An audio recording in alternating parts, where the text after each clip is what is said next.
আল্লাহর শুকরিয়া দিয়ে নতুন বছরটাকে সমৃদ্ধ করতে পারি, বেশি বেশি যেন আল্লাহর ইবাদত করতে পারি।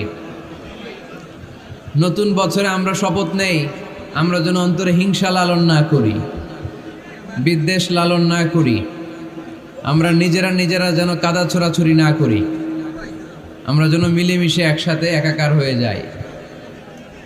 আল্লাহ তুমি কবুল করো, আমরা পড়ি আমিন। 60টা জিনিস মানুষ মরে যাওয়ার পরে তার কবরে পৌঁছতে থাকে।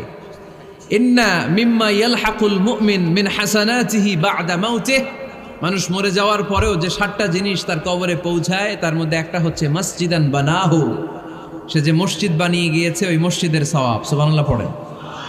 আপনি টাকা দিয়ে মসজিদ বানিয়ে দিলেন, ওই মসজিদে মুসল্লিরা নামাজ পড়ে, রোজাদাররা এসে ওখানে ইফতার খায়, তাহাজ্জুদ আদায়কারীরা তাহাজ্জুদ পড়ে, তাদের সওয়াবের কমতি হবে না, কিন্তু তাদের সওয়াবের একটা পার্সেন্টেজ